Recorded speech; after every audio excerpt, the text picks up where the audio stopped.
ومن أحسن قولا ممن دعا إلى الله وعمل صالحا وقال إنني من المسلمين ዱንያ የመጣነው እዚሁ ልንኖር ልንዘወትር ሳይሆን መልካም ሥራ ሰርተን ወደ አኺራ ልንሸጋገር ነው የመጣን። አኺራ እንዳለበት የሚያውቅ ሰው በእድሜው በገንዘቡ በጉልበቱ አይጫወትም። አኺራ የሌለበትና እዚሁ ዱንያ ላይ ሊኖር ብቻ የተፈጠረ የሚመስለው ሰው የሆዱን ካገኘ የሚበላውን የሚጠጣውን ካገኘ ከእንስሳት ማይሻለን ህይወት ይኖራል። እነሆ የሰው ልጆች ከአላህ ጋር ያላቸው ምንም አይነት ዝምድና የለም።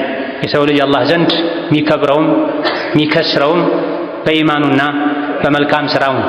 አላህ ዘንድ መክበር የፈለገ ኢማኑን ሊያስተካክል፣ ስራውን ሊያሳምር፣ ኸይር ስራ ሊያበዛ ይገባል። የሰው ልጅ አኺራ ላይ የሚድነው በኢማኑ። የጀነት ደረጃ ላይ ከፍ ብሎ መኖር የሚችለው በሰራው መልካም ስራ ነው። ያለ እነዚህ ሁለት ነገሮች የሰው ልጅ ክብር የለውም፣ ዋጋ የለውም። ለዚህም ነው ሱረቱ ቲን ላይ ثم رددناه أسفل سافلين إلا الذين آمنوا وعملوا الصالحات فلهم أجر غير ممنون የሰውን ልጅ አሳምረን ከፍጥረታት ሁሉ አልቀን ፈጥረነዋል። ከዛም የሰው ልጅ ኖሮ መጨረሻ ላይ ይዋረዳል። የሰሩ መልካም ስራ የሰሩ በአላህ ያመኑ መልካም ስራ የሰሩ ሲቀሩ እነሱ እንደሆን የማይቋረጥ አጅር ምንዳ አለላቸው ይላል። ስለዚህ ሰው ልጅ አላህ ዘንድ የሚከብረው ዱንያ ላይም ተረጋግቶ መኖር የሚችለው ኢማንና መልካም ስራ ሲኖረው። መልካም ስራ መስራቱ ብቻም ጠቃሚ አይደለም፣ በቂ አይደለም። የሰራነውን መልካም ስራ ነቅተን ልንጠብቅ ይገባል። መልካም ስራ ማይሰሩ ለአኺራ ኸይር ስራ ማይጨነቁ ሰዎች አሉ። ሌሎች ደግሞ ኸይር ስራ የሚሰሩ ሰዎች አሉ።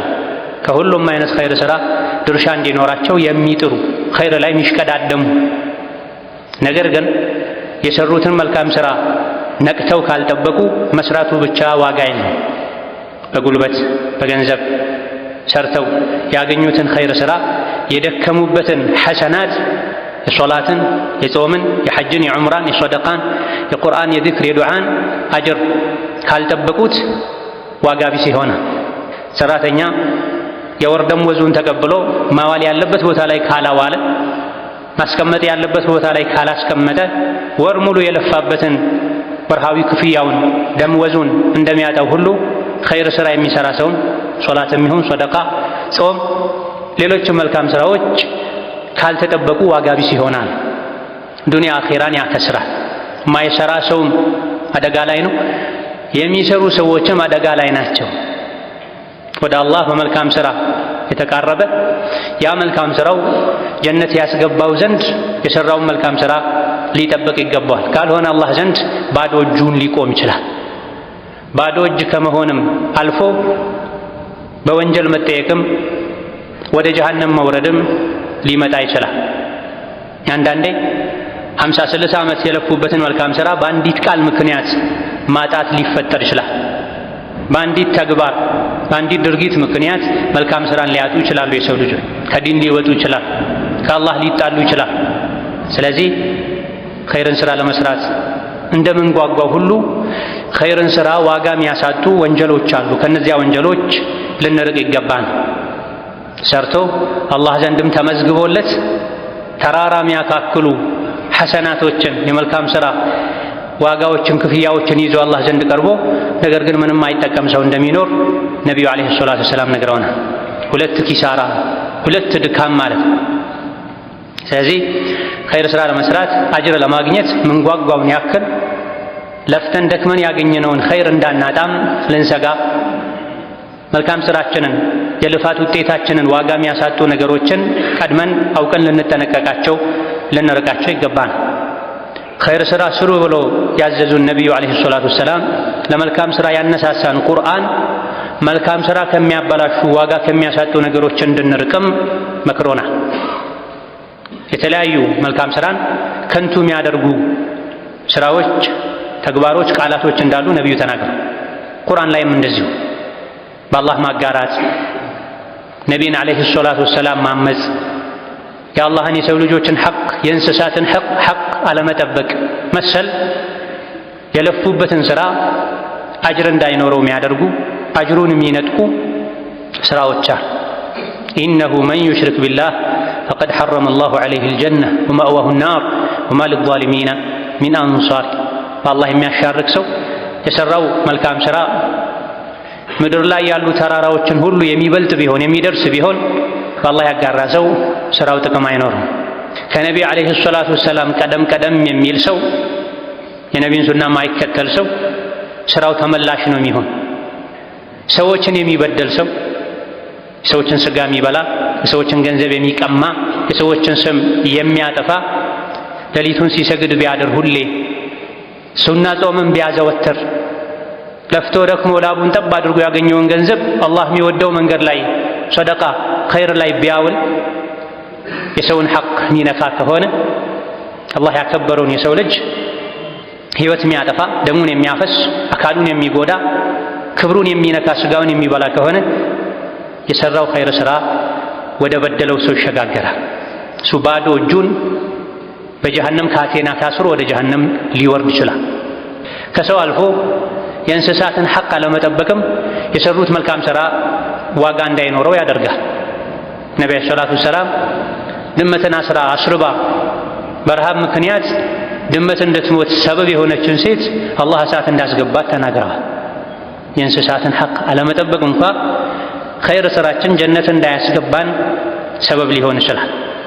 የተለያዩ ኸይር ሥራችንን ሊያበላሹ የሚችሉ ነገሮችን እንድንጠነቀቃቸው አላህ ነግሮናል። ኸይሩንም ሸሩንም ነው አላህ የሚነግረን። ኸይሩን አውቀን እንድንሠራው፣ ሸሩን አውቀን እንድንርቀው።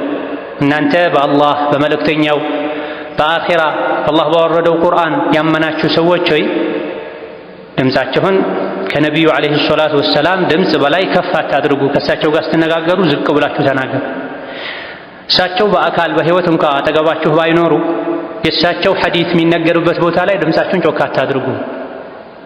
የእሳቸው ንግግር ቀርቦላችሁ የእሳቸውን ንግግር ተቀብላችሁ ዝም በማለት ፋንታ የነቢ ንግግር ውድቅ የሚያደርግ ንግግር አትናገሩ። የእናንተን ሐሳብ ድምፅ ከነቢ ድምፅ በላይ አታድርጉ። ያላችሁ እንደሆነ አን ተሕበጠ አዕማሉኩም ወአንቱም ላ ተሽዑሩን ይላል። ሥራችሁ እንዳይበላሽባችሁ እናንተ ሳታውቁ ይላል። ይሄ የቁርአን አንቀጽ በወረደ ጊዜ ነቢዩ ሰላቱ ወሰላም ከሰሓቦች መሃል አንዱን አጡት። ፈልጉት እገሌ የት ሄዶ ነው አሉ። ጓደኞቻቸውን ሲያጡ ያስጠይቁ ነበር። የታመመ ሰው ከሆነ ታሞ ከሆነ ሄዶ እንዲጠይቁት እገዛ እንዲያደርጉለት፣ መንገድ ወጥቶ ከሆነም ቤተሰቡን እንዲጠይቁለት። ከሰሓቦች መሃል አንዱ ጠፍቶ ሲፈለግ ቤቱ ቁጭ ብሎ እያለቀሰ ተገኘ። ምን ሆነህ ነው ሲሉት አላህ ተባረከ ወተዓላ ድምፃችሁን ከነቢ ድምፅ በላይ ጮክ አታድርጉ፣ ዝቅ ብላችሁ ተናገሩ። እሳቸው ዘንድ ድምፃችሁን ጮክ አታድርጉ፣ እሳቸው ቀደም አትበሉ የሚል አንቀጽ ወርዷል። የአንቀጹ መጨረሻ ላይ ደግሞ አን ተሕበጡ አዕማሉኩም ሥራችሁ እንዳይበላሽ እንዳይከስር ዋጋ እንዳያጣ እናንተ ሳታውቁ ይላል። እኔ በተፈጥሮዬ ድምፄ ጮክ ያለ ሰው ነኝ። ሳላውቅ ነቢ ዘንድ ድምፄን ጮክ አድርጌ ሥራዬ እንዳይበላሽ ሥራዬ ተበላሽቶ እንዳይሆን ፈርቼ ነው ብሎ እቤት ቁጭ ብሎ ያለቅስ ነበር። ደጋ ቀደምቶች ስለገባቸው ሳያውቁ እንኳ ያደረጉት ነገር ያሳስባቸው፣ ያስጨንቃቸው ነው፣ ያስለቅሳቸው ነው። እኛ በአንድ በኩል ኸይር የሰራን በሌላ በኩል ኸይሩን የሚያብስ ሸር የሰራን ምንም አይመስለን ከሆነ እነሱ የገባቸው አልገባንም ማለት ነው። ወከዛሊክ ነቢዩ ዓለይሂ ሰላቱ ወሰላም ለአደን የሚያስፈልግ ወይም ለማሳና እንስሳት ጥበቃ በረሃ ዱር አካባቢ ላይ ለሚኖሩ ሰዎች የሚያስፈልግ ካልሆነ በስተቀር ውሻን ቤቱ ውስጥ ያኖረ በየቀኑ ትልልቅ ጋራ የሚያክል አጅር ይቀነስበታል ከሥራው ብለዋል ዓለይሂ ሰላቱ ወሰላም። ኸይር ሥራ ቢሰራ በሌላ በኩል ግን ኸይር ሥራን የሚያበላሹ ነገሮችን ካራቀ፣ ለምሳሌ ቤቱ ውስጥ ውሻ እንዲኖር ካደረገ በየቀኑ ጋራ የሚያካክል በአንዳንድ ሐዲሶች 2 ጋራ ተብሏል። በአንዳንድ ሐዲሶች ደግሞ አንድ ትልልቅ ጋራ የሚያክል አጅር ይቀነስበታል ተብሏል። በአንድ በኩል ኸይር ሥራ ሰርተው የሰበሰቡ፣ በሌላ በኩል የኸይር ሥራችንን ጀዛ አጥበው የሚያስወግዱ ወንጀሎች አሉ። እነዚህ ወንጀሎችን እስካራቀን ድረስ ኸይር ሥራ መስራቱ መልሶ መድከም ነው የሚሆን። ነቢያችን አለይሂ ሰላቱ ወሰላም ከኡመቴ ውስጥ ደሃ ማን ነው ብለው ጠየቁ። ከኛ ውስጥ ደሃ ማለት ቤት የሌለው የቤት ዕቃ የሌለው ወርቅ ብር የሌለው ሰው ነው ሲሏቸው፣ ይሄ አይደለም ከኔ ኡመት ውስጥ ደሃ የሚባለው፣ ይሄ የዱንያ ድህነት ነው። ዱንያ ልትሄድ ልትመጣ ትችላለች። ከኡመቴ ውስጥ ደሃ ማለት የሶላትን፣ የጾምን፣ የሰደቃን፣ የሐጅን የሌሎችንም ኸይር ሥራዎችን አጅር ይዞ አላህ ፊት ቀርቦ ነገር ግን በዱንያ ቆይታው አንዱን ሰድቦ፣ አንዱን ደብድቦ፣ አንዱን ገድሎ፣ አንዱን ስሙን አጥፍቶ ክብሩን ነክቶ ወደ አኼራ የሄደ እንደሆነ ሶላቱ፣ ጾሙ፣ ሰደቃው፣ ሐጁ፣ ሌሎችም መልካም ሥራዎች አጅራቸው ዱንያ ላይ ለበደላቸው ሰዎች ተስተላልፈው ተሰጥተውበት እሱ በእነሱ ወንጀል ተይዞ ወይም ጀነት የሚያስገባው ኸይር ሥራ አልቆበት ጀሃነም የሚገባ ሰው ነው ደሃ ማለት ይህ ነው ብለዋል አለይሂ ሰላቱ ወሰላም። ይሄ የብዙዎቻችን ችግር። አወል ሶፍ እንሰግዳለን፣ ወተን እንሳደባለን። አወል ሶፍ እንሰግዳለን፣ ወተን የሰው ሥጋ እንበላለን። አወል ሶፍ እንሰግዳለን፣ ወተን የአላህ ባሮችን ክብራቸውን እንነካለን። ሌሎችም የጥፋት አይነቶች አሉ። ነቢዩ አለይሂ ሰላቱ ወሰላም ኸይርን ሥራ ለመስራት እንዳነሳሱን ሁሉ በዛው ልክ ከወንጀል ኸይር ሥራን ዋጋ ከሚያሳጡ ነገሮች አስጠንቅቀውናል። ወከዛሊክ ኸይር ሥራ ዋጋ እንዳይኖረው አጅሩ አላህ ዘንድ ከንቱ እንዲሆን አኼራ ላይ እንዳይጠቅም ከሚያደርጉ ነገሮች አንዱ እየተደበቁ ወንጀል መስራት፣ ከሰዎች አይን ሲርቁ፣ ጨለማ ውስጥ ሲሆኑ፣ ማይታወቁበት አካባቢ ላይ ሲሆኑ በር ተዘግቶ ራስን ደበቅ አድርጎ ከአላህ እንደማይደበቁ ከማወጋ ወንጀሎችን መስራት፣ ሰዎች ፊት ጥሩ ሰው መሆን፣ ታዛዥ መሆን፣ ደግ መሆን፣ ኸይረኛ መሆን፣ ከሰዎች አይን ሲርቁ ግን ሸይጣንን ማስደሰት፣ አላህን ማስቆጣት፣ በአይን በምላስ በእጅ የተለያዩ ወንጀሎችን መስራት፣ የአላህን ድንበር መጣስ፣ የሸሪዓን አጥር መሰባበር፣ ስሜትን መጋለብ፣ አላህን ተባረከ ወተዓላ ከሰዎች ተደብቆ ማመዝ የሰሩት መልካም ሥራ ዋጋ እንዲያጣ ያደርገዋል። ኸይር ሥራ ጥበቃ ያስፈልገዋል። ገንዘባችንን፣ አይናችንን፣ ልጆቻችንን ከምንጠብቀው በላይ ለፍተን ደክመን የሠራነውን ኸይር ሥራ ሶላቱን፣ ጾሙን፣ ሰደቃውን የገራልንን ኸይር ሥራ ከዛ ካገኘን በኋላ ከሠራን በኋላ ልንጠብቀው ቋጥረን ልናስቀምጠው ይገባል። ሳናውቅ ልናጣው እንችላለን። ካልሰሩት እኩል ልንቀጣ እንችላለን ማለት ነገሌ አይሰግዱም፣ ነገሌ የሚባል ጓደኛ አለኝ ሐጅ አያደርግም፣ ነገሌት የምትባል ዘመድ አለችኝ አትጾምም እያለን ምንተቻቸው ሰዎች አይነት እጣ ፋንታ ይጠብቀናል። በአንድ በኩል ኸይሩን ብንሰራውም ሌሎች አይሰሩትም የምንለውን ኸይር ብንሰራውም ከሰራነው በኋላ ግን ዋጋ የሚያሳጡት ወንጀሎችን ካራቀን ካልሰሩት እኩል ጀሀነም ላይ መገናኘት አይቀርም ማለት ነው። ትሰግዳን ነበረ፣ ትጾማን ነበረ፣ እኔን አትሰግድም አትጾምም ብለህ ትወቅሰኛን ነበር፣ እንዴት ጀሀነም ላይ ልንገናኝ ቻለን ብለው ሲጠይቁ መልሱም እንደሚሆን አላህ ዐዚዙን ሐኪም ኃያል ነው፣ ጥበበኛ ነው፣ አሸናፊ ነው። ኸይር ሥራ አስሩ ብቻ ሳይሆን ያለን ምላሳችሁን ጠብቁ፣ አይናችሁን ጠብቁ፣ እጃችሁን እግራችሁን ጠብቁ፣ ሌሎችንም ኸይር ሥራን ዋጋ የሚያሳጡ ነገሮችን ተቆጣጠሩ ብሎናል። ካልሆነ ግን እየተደበቀን ሰው ፊት ጥሩ ሆነን ከጀርባ ሌላ አይነት ማንነት ካለን በሁሉም ሁኔታ አላህን ማንፈራ ከሆነ ኸይር ሥራው አይጠቅም። ከተውባን ረዲየላሁ ዐንሁ ወአርዳህ በተላለፈ ሐዲስ ነቢዩ ዓለይሂ ሰላቱ ወሰላም ከኡመቴ ውስጥ ከእኔ ህዝቦች ውስጥ ሰዎችን አውቃለሁ፣ ከእኔ ህዝቦች ውስጥ በነቢ ከሚያምኑት ማለት ነው። ከእኔ ህዝቦች ውስጥ ሰዎችን አውቃለሁ የቅያም ቀን ቲሃማ የሚባል ተራራ የሚያክል ኸይር ሥራን ይዘው ይቀርባሉ አላህ ፊታ።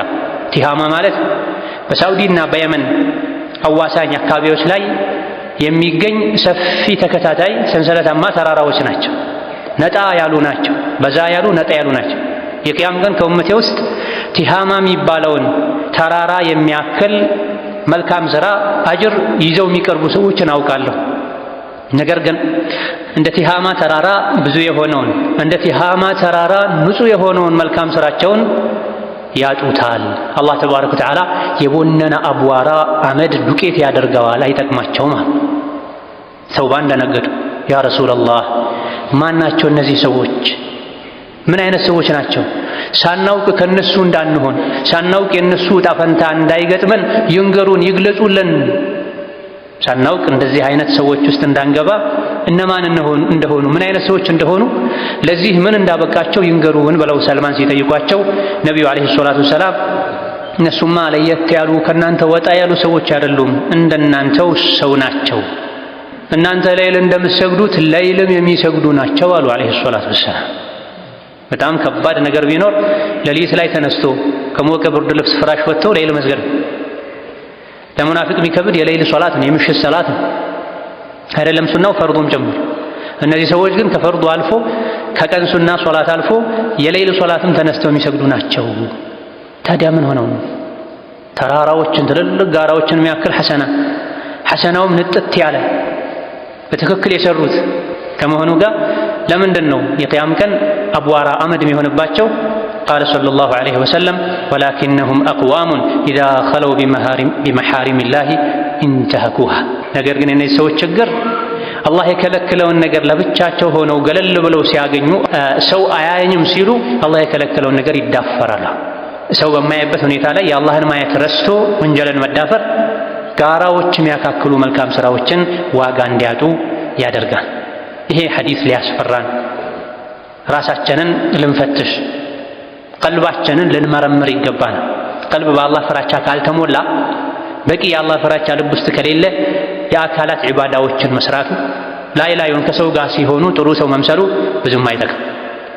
ቀድመን ከስር ልባችን ውስጥ የአላህን ፍራቻ የአላህን ውዴታ ልናነጥፍ ይገባናል። ልንተክን ልንዘራ ይገባል።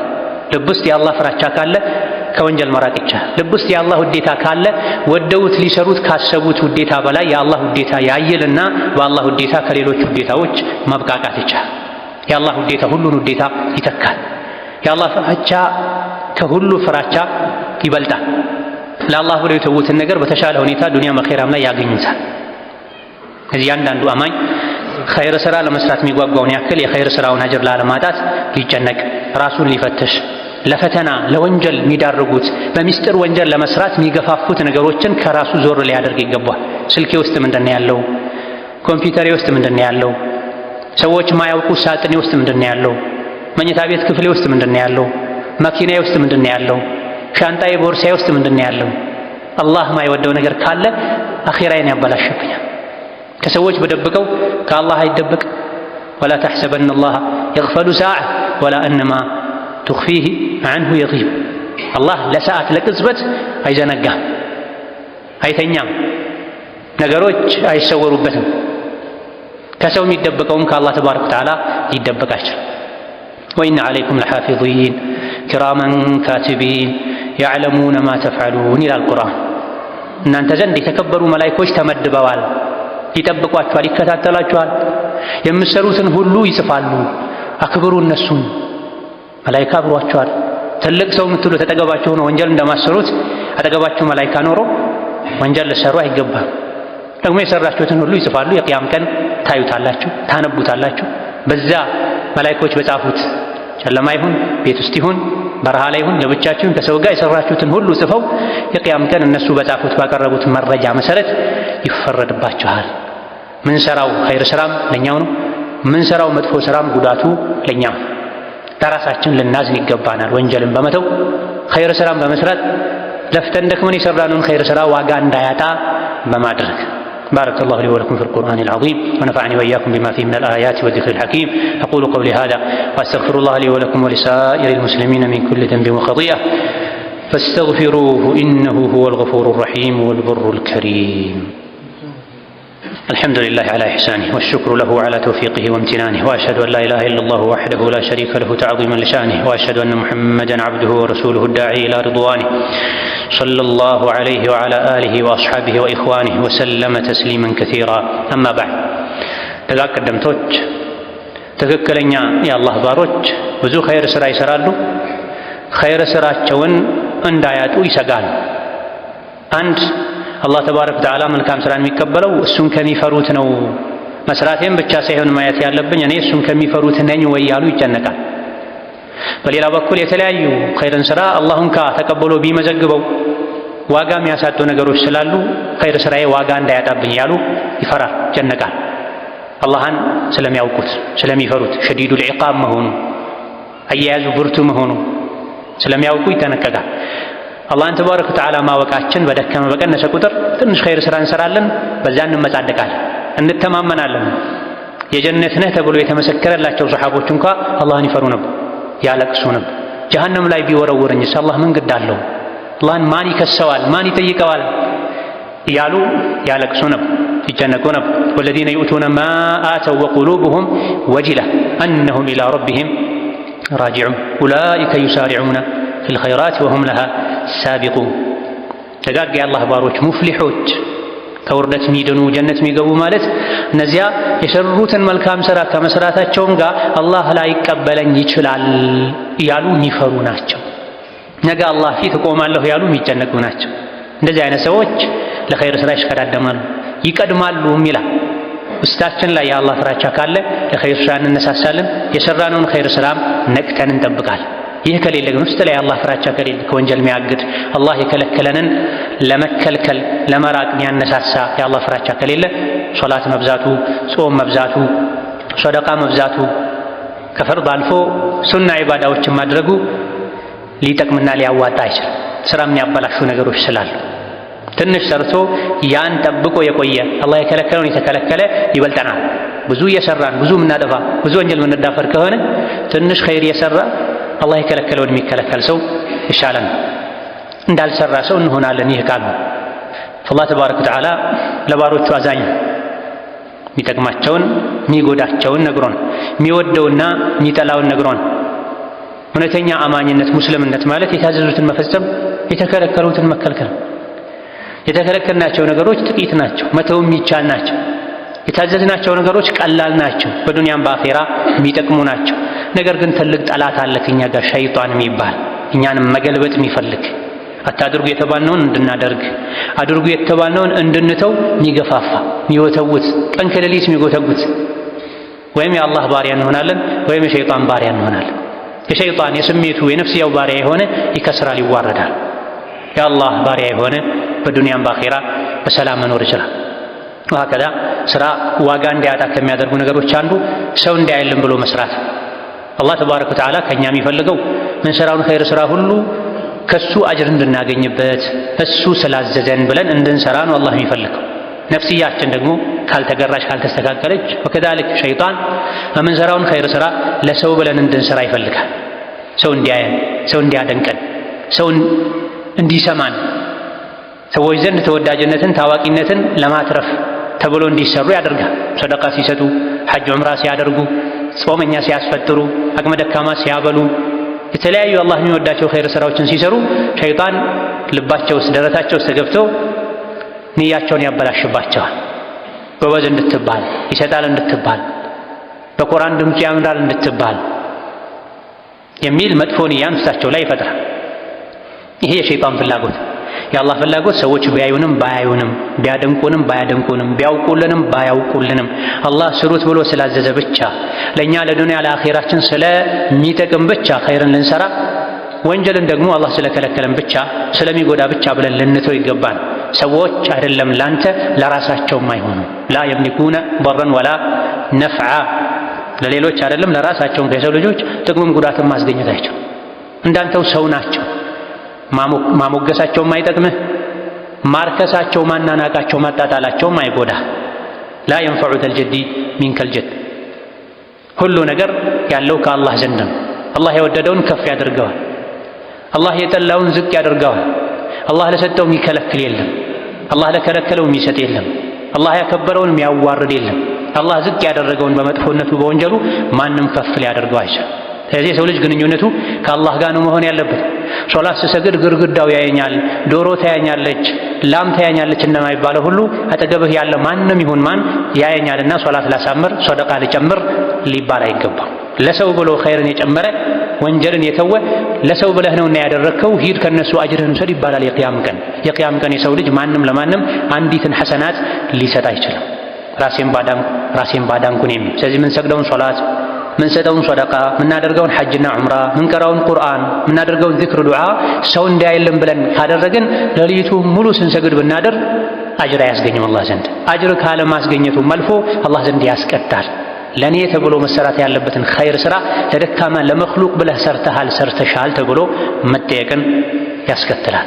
ሌሊቱ ሙሉ ሲሰግዱ አድሮ በማግስቱ ሌሊት እሰግዳለሁ እኮ ዛሬ ጾመኛ ነው እኮ ያሉ ከማውራት ሌሊት መስገዱን ትቶ ሱና መጾሙን ትቶ ለምን አልሰገድኩም ለምን አልጾምኩም ያሉ ራስ መውቀስ ይሻላል አላህ ዘንድ።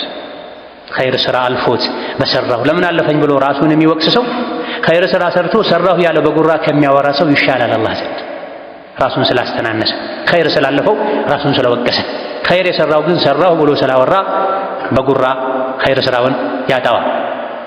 ወከዛሊክ ስራን ዋጋ ከሚያሳጡ አኼራን ከሚያበላሹ ተግባሮች አንዱ ጥፋተኛ ሰዎችን በሚያዩ ጊዜ ወንጀለኛ ሰዎችን በሚያዩ ጊዜ ራስን ከፍ አድርጎ እነሱን ንቆ ስህተተኞች ላይ ፍርድ መስጠት ነው። እሱማ የሳት ነው፣ እሷማ የሳት ናት፣ አላህ አይምረውም፣ እሱ የጀሃነም ካልሆነ ማን የጀሃነም የሚሆነው ያሉ ሸይጣን ለተጫወተባቸው ሰዎች ከማዘን ይልቅ ከመምከር ይልቅ ሰዎች ላይ ፍርድ መስጠት፣ ራስን ከፍ ሌሎችን ዝቅ ማድረግ አኼራን ያበላሻል። ማንም የራሱን መጨረሻ ያውቅ። ኸይር የሚሰሩ ሰዎችን ካየን እነሱ የደረሱበት ደረጃ ላይ ለመድረስ ልንጥር፣ አላህ ጽናት እንዲሰጣቸው ዱዓ ልናደርግላቸው፣ ልንከተላቸው ይገባል። አጥፊ ሰዎችን ስናይ ደግሞ አልሐምዱሊላህ አለዚ ዓፋኒ ሚማ ብተላከ ቢህ፣ አንተን ከፈተነበት ነገር የጠበቀኝ አላህ የተመሰገነ ይሁን። አላህ ሆይ ምራው፣ ይቅር በለው፣ እኔንም ከእንዲህ አይነት ነገር ጠብቀኝ ሊባል ጠጋ ተብሎ ሊመከር እንጂ የሚገባው የተሳሳተን ወንጀል የሚሰራን ሰው ባዩ ቁጥር ሁሉ ሰዎች ላይ ፍርድ ለመስጠት መሞከር፣ የተሳሳተን ሰው ሁሉ የጀሃነም ነው ማለት ራስን ለጀሃነም ይዳርጋል። የሰሩትን ኸይር ስራ ዋጋ ያሳጣል። የአላህ ስራ ላይ መግባት ይሆናል። ለዚህ ነው ነቢያችን ዓለይሂ ሰላቱ ወሰላም ባለፉት ህዝቦች ውስጥ የነበሩ የሁለት ሰዎችን ታሪክ የነገሩን እንማርበት ዘንድ። አንድ ወንጀል የሚያበዛ ሰው ነበር። ሌላ ደግሞ ብዙ ሙቀት የሌለው ግን አላህ የሚፈራ ዲኑን የሚከተል ሰው ነበር። ወንጀል የሚሰራውን ሰው ሁሌ ያገኘ ይመክረዋል። አላህን ፍራ፣ ተው ይሄን ወንጀል አቁም ይለዋል። በዛበት መምከሩ። ከዕለታት አንድ ቀን ወንጀል ሲሰራ አንተ ስንቴ ነው መመክርህ? ወላሂ አንተን አላህ አይመርህም አለ። አላህ ከሰማዩ ከዐርሹ ላይ ሆኖ ተቆጣ። መን ዘ ለዚ የተአላ ዐለየ፣ ማን ነው በእኔ የሚምል? ማን ነው የእኔ ሥራ ላይ የሚገባ? መማር አለመማር የእኔ ስልጣን ነው። እንግዲያውስ ወላሂ አላህ አይመርህም የተባለውን እምሬዋለሁ፣ ወላሂ አላህ አይመርህም ያለውን አካል ደግሞ ሥራውን አጥፍቼ ያበላሽቼበት ጀሃነም አስገብቼዋለሁ አለ አላህ ተባረከ ወተዓላ። አቡ ሁረይራ ይህን ሐዲስ በተናገሩ ቁጥር አንዲት ቃል ዱንያውን አኼራውን አበላሸችበታል። ወዲያውን አላህ ተቆጣ። ሰውየው ሞተ፣ ጀሃነም ገባ። እሱ ለዲን የተቆረቆረ ለወንጀለኛው የተቆጨ የጠቀመ ነበር የመሰለው፣ ግን ልክ አለው። የሰው ልጅ ፍርድ፣ ስሜት፣ ለዲን መቆጣት ከወሰን ሊያልፍ አይገባም። እዚህ በራሳችን ተደንቀን ሌሎችን ንቀን ወንጀለኞችን ባየን ቁጥር ለፍርድ መቸኮል፣ የአላህ ሥራ ላይ መግባት፣ አላህ እገሌን አይምረውም እገሌማ የሳት ነው ጉዱ ፈላ ያሉ ፍርድ መስጠት ራስን ማበላሸት፣ ራስን መጉዳት ይሆናል። እኛም መርማሪዎች አይደለን አስተማሪዎች እንጂ። ያጠፋን ሰው ካየን እንመክራለን። ከዛ በተረፈ ካዘንለት ዱዓ እናደርጋለን። መጨረሻ ጥሩ ላይሆን ይችላል፣ ኻቲማ ሊበላሽ ይችላል፣ ተይ አላህን ፍሪ፣ ተው አላህን ፍራ እንላለን። በተረፈ የነገን ጉዳይ የሚያውቁ አላህ ብቻ። የእሱ ኻቲማ ሊያምር የእኛ ኻቲማ ሊበላሽ ይችላል። የእኛ ድርሻ መሆን ያለበት ሰዎችን መምከር፣ ዱዓ ማድረግ ነው። የራሳችንን ቀልብ መመርመር ነው። የራሳችንን ሥራ መፈተሽ ነው። ሰዎች ጋር ያለው አይነት ጥፋት በብዙ እጥፍ እኛም ጋር ሊኖር ይችላል። እኛን አላህ ሰትሮልን ይቅር ብሎን ስላላወጣብን ሊሆን ይችላል። የራሱ አይን ላይ የተጋደመ ትልቅ ቆሻሻን እማያይ የሰዎች አይን ላይ ትንሽ ቆሻሻን አይቶ የሚመክር ሰው አቅል የሌለው ሰው። ስለዚህ ለሰዎች ልናዝን እንጂ ልንመክር ልናስተምር እንጂ ሰው ላይ ፈራጅ ልንሆን አይገባም። ካልሆነ የራሳችን አኺራ እናበላሻል። ومن أحسن قولا ممن دعا إلى الله وعمل صالحا وقال إنني من المسلمين.